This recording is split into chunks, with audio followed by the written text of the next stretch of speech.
আসসালামু আলাইকুম। সংবাদে আপনাদের সবাইকে স্বাগত জানাচ্ছি। আমি ফিরোজ তোহা। শুরুতেই সংবাদ শিরোনাম। বাংলাদেশের সর্বশেষ গুরুত্বপূর্ণ আপডেট সংবাদে আপনাকে স্বাগত। শুরুতেই সংবাদ শিরোনাম, পরে বিস্তারিত। শুরুতেই জানাবো, থমথমে দহগ্রাম সীমান্ত, অতিরিক্ত বিজিবি মোতায়েন, আতঙ্কে গ্রামবাসী। লালমনিরহাটের দহগ্রাম পাটগ্রামে সীমান্তের শূন্যরেখার মধ্যে ভারতীয় সীমান্তিরক্ষী বাহিনী বিএসএফ ও বাংলাদেশের বর্ডার গার্ড বিজিবিকে কোনো কিছু না জানিয়ে কাঁটাতারে বেড়া নির্মাণ করেছে বিএসএফ। এ নিয়ে বিএসএফ ও বিজিবি উভয় সীমান্তে অতিরিক্ত বিজিবি মোতায়েন করা গোটা সীমান্ত জুড়ে চরম উত্তেজনা দেখা দিয়েছে। এরপর জানাবো, প্রশাসনের শুদ্ধি অভিযান না চালানো সরকারের বড় ব্যর্থতা বললেন মাহমুদুর রহমান। প্রশাসনের শুদ্ধি অভিযান না চালানো সরকারের বড় ব্যর্থতা উল্লেখ করে আমার দেশের সম্পাদক তার বক্তব্যে বলেছেন, ফ্যাসিস্ট শেখ হাসিনা 15 বছর ধরে দেশকে ধ্বংস করে দিয়েছে। শনিবার ময়মনসিংহে জুলাই বিপ্লবোত্তর আকাঙ্ক্ষা ও সম্ভাবনা শীর্ষক এক সেমিনারে অংশ নিয়ে সব কথা বলেন তিনি। এদিকে আসামি ছিনে নেয়ার প্রতিবাদে মহাসড়ক ব্লকেট কর্মসূচি। মুন্সিগঞ্জের শ্রীনগর থেকে এজাহারভুক্ত আসামি যুবদল নেতা তরিকুল ইসলামকে ছিনে নেয়ার প্রতিবাদে এবং যথাযথ বিচারের দাবিতে ঢাকা-মা এক্সপ্রেসওয়েতে অবস্থান নিয়ে ব্লকেট ও প্রতিবাদ কর্মসূচি পালন করেছে বৈষম্যবিরোধী ছাত্র আন্দোলনের নেতাকর্মীরা। জানাবো, বাংলাদেশের বর্তমান সরকার পরিকল্পিত যুদ্ধ বাঁধাতে চাইছে অভিযোগ মমতার মন্ত্রীর। ভারত ও বাংলাদেশের মধ্যে সাম্প্রতিক উত্তপ্ত পরিস্থিতির মাঝে সীমান্তে মাটি খুঁড়ে রীতিমতো বাংকার বানিয়ে অবস্থান নিয়েছে ভারতীয় সীমান্তিরক্ষী বাহিনী বিএসএফ। এর মধ্যে তারা আবার উল্টাপাল্টা মন্তব্য করছে। এবার বাংলাদেশের বর্তমান সরকার নাকি পরিকল্পিত যুদ্ধ বাঁধাতে চাইছে, এমন অশালীন মন্তব্য করেছে ভারতের পশ্চিমবঙ্গের মুখ্যমন্ত্রী মমতা বন্দ্যোপাধ্যায়ের মন্ত্রী। জানাবো, আন্তর্জাতিক ক্রিকেট বোলিং নিষেধাজ্ঞায় সাকিবুল হাসান।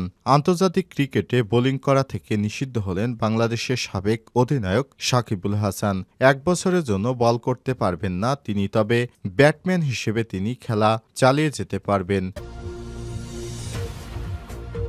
এবং সর্বশেষ জানাবো, লস এঞ্জেলেসে দাবানল, চারদিকে পুড়ছে 10,000 ঘরবাড়ি, কারফিউ জারি। 4 দিন ধরে দাবানলে পুড়ছে আমেরিকার ক্যালিফোর্নিয়ার লস এঞ্জেলেস। এখনও পুড়ছে বিস্তীর্ণ এলাকা, বাড়িঘর। এরই মধ্যে প্রাণ হারিয়েছে অন্তত 11 জন। সরিয়ে নেওয়া হয়েছে 3 লাখের বেশি বাসিন্দাকে। ধ্বংসস্তূপে পরিণত হয়েছে 10,000-এর বেশি ঘরবাড়ি এবং স্থাপনা। 5টি আলাদা আগুনের ঘটনায় 37,000 একর এলাকা পুড়ে শ্মশান হয়ে গেছে। পানির তীব্র সংকটে আগুন নিয়ন্ত্রণে আনতে হিমশিম খাচ্ছে ফায়ার বিভাগের কর্মীরা। প্রিয় দর্শক, এতক্ষণ শুনছিলেন সংবাদ শিরোনাম, এবারে বিস্তারিত। তবে তার আগে বন্ধুরা, অনুরোধ থাকবে সংবাদটিতে একটি লাইক দিন। এই চ্যানেলে আপনি নতুন হয়ে থাকলে আমাদের সংবাদটি দেখতে দেখতে চ্যানেলটি সাবস্ক্রাইব করে রাখুন, যাতে করে বন্ধুরা আমাদের পরবর্তী লেটেস্ট আপডেট সংবাদগুলো সবার আগে আপনার কাছে পৌঁছে যায়। কমেন্ট করে আপনার মূল্যবান মতামত জানিয়ে দিন আপনি বিশ্বের কোন দেশ থেকে বা বাংলাদেশের কোন স্থান থেকে আমাদের সংবাদটি দেখছেন এবং শুনছেন। এবারে বিস্তারিত। থমথমে দহগ্রাম সীমান্ত, অতিরিক্ত বিজিবি মোতায়েন, আতঙ্কে গ্রামবাসী।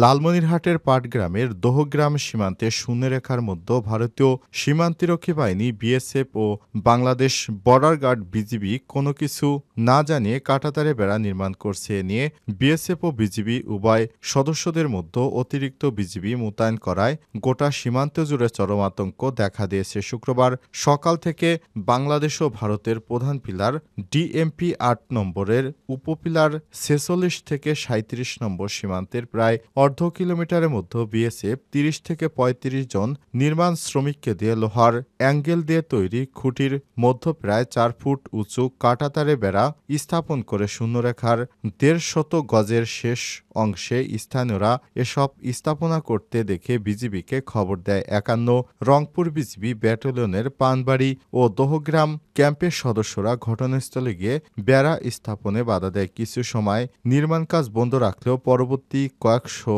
বিএসএফ সদস্য এবং লোকজন নিয়ে আবারও বেড়া স্থাপনের কাজ করতে থাকে। এই ঘটনা কেন্দ্র করে সীমান্তে বিএসএফের অসংখ্য সদস্য মোতায়েন করেছে ভারত। গোটা দহগ্রাম ইউনিয়ন সীমান্তে বিজিবিও সতর্ক অবস্থান থাকতে দেখা গেছে। এদিকে দহগ্রাম সীমান্তের শূন্যরেখায় আন্তর্জাতিক সীমান্ত আইন লঙ্ঘন করে কাঁটাতারের বেড়া নির্মাণ করার ঘটনায় এখনও থমথমে অবস্থা বিরাজ করছে।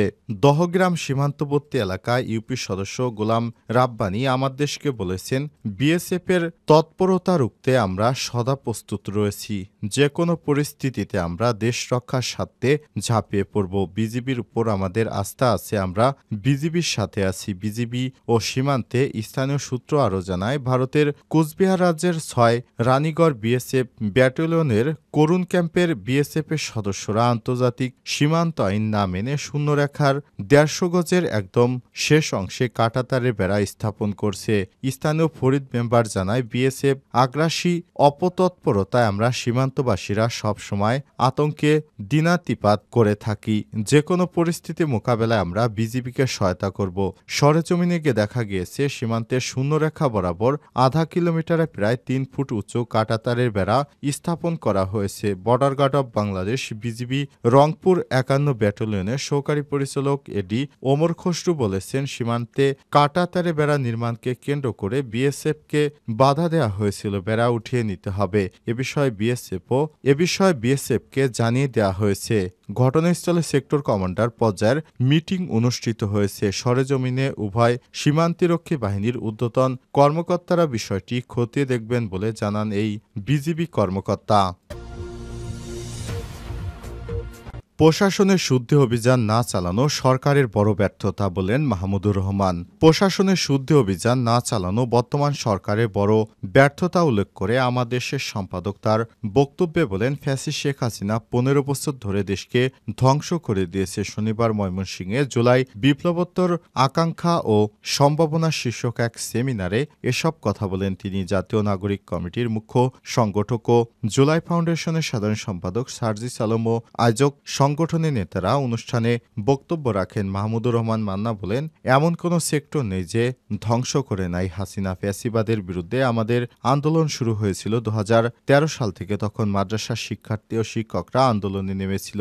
আর ২০২৪ সালে ফ্যাসিবাদী বিরোধী আন্দোলনে দেশের আপামর জনতা অংশ নিয়েছিল। আমরা দেখেছি এই প্রজন্মের কিশোর যুবক ও তরুণরা তাদের বুক পেতে দিয়ে আন্দোলন করেছে, যে কারণে ভারতের সাম্রাজ্যবাদীরা কোনোভাবেই ক্ষমতার দখল করে রাখতে পারেনি। এদেশের মানুষ নতুন করে স্বাধীনতা লাভ করেছে। আলেমদের অবদান বাংলাদেশের কোনো মিডিয়ায় পর্যন্ত তুলে ধরা হয়নি, কিন্তু আমার দেশ পত্রিকায় দেশের আলেমদের নিয়ে গণমাধ্যমের বৈষম্য রুখে দিয়েছে। আমার দেশ প্রতিনিয়ত আলেমদের উপর নির্যাতনের বর্ণনা ধারাবাহিকভাবে তুলে ধরছে। আসামি ছিনিয়ে নেয়ার প্রতিবাদে মহাসড়কে ব্লকেট কর্মসূচি। মুন্সিগঞ্জের শ্রীনগর থানা থেকে এজাহারভুক্ত আসামি যুবদল নেতা তরিকুল ইসলামকে ছিনিয়ে নেয়ার প্রতিবাদে এবং যথাযথ বিচারের দাবিতে ঢাকা-মাহ এক্সপ্রেসওয়েতে অবস্থান নিয়ে বলগাট ও প্রতিবাদ কর্মসূচি পালন করেছে বৈষম্যবিরোধী ছাত্র আন্দোলনের নেতাকর্মীরা। শনিবার ১১ জানুয়ারি দুপুর ১২টার দিকে দক্ষিণ কেরানীগঞ্জের ধলেশ্বরী টোল প্লাজা সংলগ্ন এলাকায় মহাসড়কে অর্ধশতাধিক ছাত্রছাত্রী অবস্থানে। এ সময় তারা ওই ঘটনায় জড়িতদের দ্রুত বিচারের দাবিতে স্লোগান দিতে থাকে। এতে মহাসড়কে যান চলাচল বিঘ্নিত হয়ে ১ কিলোমিটার এলাকায় যানজট দেখা দিয়েছে। তবে জরুরি সেবা ও অ্যাম্বুলেন্স চলাচল করতে দেখা যায়। আন্দোলনকারীদের নিবৃত্ত করে মহাসড়ক থেকে সরে যেতে অনুরোধ করেছেন পুলিশের সদস্যরা। তবে আন্দোলনকারীরা এ পর্যন্ত কর্মসূচি অব্যাহত রাখে। প্রসঙ্গত, গ্রেপ্তারের পর ফৌজদারি মামলার এজাহারভুক্ত আসামি যুবদল নেতা তরিকুল থানা থেকে শুক্রবার রাতে ছিনিয়ে নেয় বিএনপির নেতাকর্মীরা। শুক্রবার রাত ১০টার দিকে শ্রীনগর থানায় হট্টগোল করে ওই আসামিকে ছিনিয়ে নেয় বিএনপির অর্ধশতাধিক নেতাকর্মী। বাংলাদেশের বর্তমান সরকার পরিকল্পিতভাবে যুদ্ধ বাঁধাতে চাইছে অভিযোগ মমতার মন্ত্রীর।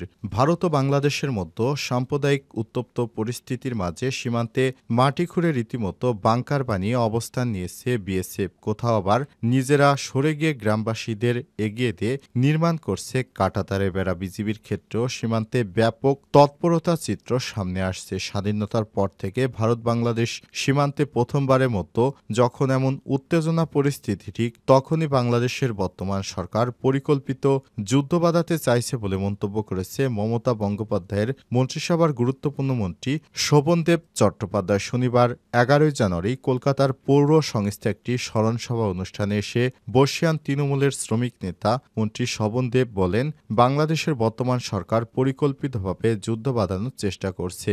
এখানেই থেমে না থেকে বাংলাদেশের বর্তমান অন্তর্বর্তীকালীন সরকার ও সীমান্ত পরিস্থিতি নিয়ে একের পর এক নেতিবাচক মন্তব্য করেন শোভন বলেন, আমাদের সীমায় আমরা কাঁটাতারে বেড়া দিলে তাদের কি?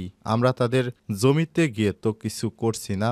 বিস্ফোরক দাবি করে তিনি বলেছেন, সাম্প্রতিক বাংলাদেশের ঘটনায় কিছু কিছু দেশের ইন্ধন আছে বলে আমার মনে হয়। তার দাবি, বাংলাদেশের এই ঘটনায় ভারত সরকারকে আরও পজিটিভ পদক্ষেপ নেওয়া উচিত।